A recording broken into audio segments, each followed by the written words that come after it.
Good afternoon, Palm Sunday. Good to see you, and the Lord bless you. Before we get started, I just want you to know that we have these little signs here. Herman, a town called Blessed. It'll probably be backwards on the deal, but Herman, a town called Blessed, and if you'd like one of those stickers, we'd be glad to give them to you. We like to saturate Herman with these stickers, and we're putting them in everywhere they'll let us put them up. We're putting them up, and we believe that Herman is a town called Blessed, and that's because we're here to share the gospel and to lift up the name of Jesus. This is Palm Sunday, and there's a lot of things happening. This is the most important week in the entire human race of the area where Jesus, that final week when he come to, what he was to come to do is to make himself a supreme sacrifice for the sin of man. And this is a week that Adam and Eve looked for, Abraham looked for, Isaac looked for, all the prophets of old looked for, because this is the week where Jesus making a triumphal entry in, and then going, and Friday dying on the cross, and Sunday raising from the dead. And so our salvation is fulfilled. And we thank the Lord for what he's done for us. The thing that caught my attention when I was reading the scriptures about the palm trees, they'd laying the palm trees down and they'd come. And I started thinking about the palm trees. Why was a palm tree so important? Why didn't they use some other kind of tree? And as the more I studied, I realized that there are 2,780 different types of palm trees. But there is one palm tree called the date palm tree that grew there in the Middle East that could stand the storms. And there were some characteristics about that tree that really was interesting. In fact, the business, one tree could produce 250 pounds of fruit a year. And not only that, but they could use it for medicine. They could use it for all kinds of vitamins. It was amazing. It's a very resourceful type of a tree. And not only that, but it had roots that would go down, that when the winds blew and the storms come, that it would stay stable, where a pine tree would break off. But a palm tree will not break. You can bend it over, but it will not break. It'll come back. And the reason of that is it has its roots so far down in to get the water that it gives it that stabilization. And I started thinking about that, likening that to a Christian life.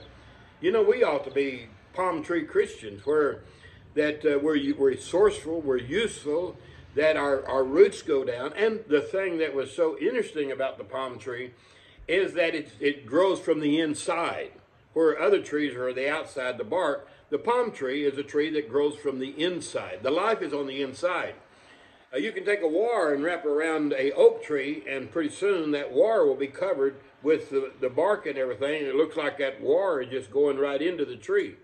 But to a palm tree, it will literally break that wire and continue to grow. And another thing, the older the palm tree is, the sweeter that it is, and the sweeter that the fruit is. And we started liking that to seeing the things of the Christian life. You know, folks, we ought to be palm tree Christians. We have our roots going down in the things of God. Our life is on the inside. It's not the outside. We exist because the living Christ. You know, Jesus told the lady at the well, the water that I give to you, you'll never thirst again. And what he was talking about is what's on the inside. And you and I can have the life on the inside when everything else around about us is in chaos, is because our life is through Jesus Christ. And so as we look at the palm tree this year, as we are starting today, the Passion Week, just think about all that God has done for you. He's made you resourceful through serving him. You are not a knot on the log. You're not filled with hate. You're not filled with bitterness. You have the joy of the Lord, and that's your strength. And even when harsh winds come, it has a stabilization. You and I are going to have it. And even though it's in a desert place, and I'll tell you, if we was ever in a desert place, it's in the world today, you know, all the filth and the corruption and everything else that's coming through us, from TV to social media to everyday advertisements and everything. You and I can have our roots down so deep in the things of God that we can pull out life out of the Word and maintain beauty, and it can stay green. You don't have to get sour because you get old. The palm tree is sweeter. The older it gets, the sweeter it gets, and the more fruit that it produces. Starts from about 7 years old, the tree, to up into 150 to 100, even longer than that. It produces fruit and produces things. So I challenge you in this Passion Week, you be a palm tree. You be a palm tree. Be resourceful. Have the joy of the Lord on the inside of you. And let that come out. Be a blessing to others. One thing about a palm tree, it's a blessing to those that's around. And they said another thing, when you see several palm trees together, you know there's life. You know there's water there.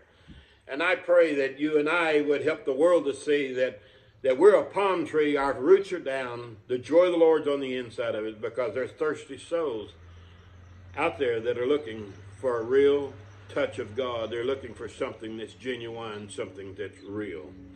You now have that to offer them through Jesus Christ. So you be the palm tree, flourishing, green, joy, happy. Spread your wings, your leaves high, and rejoice in the Lord, because this is our day.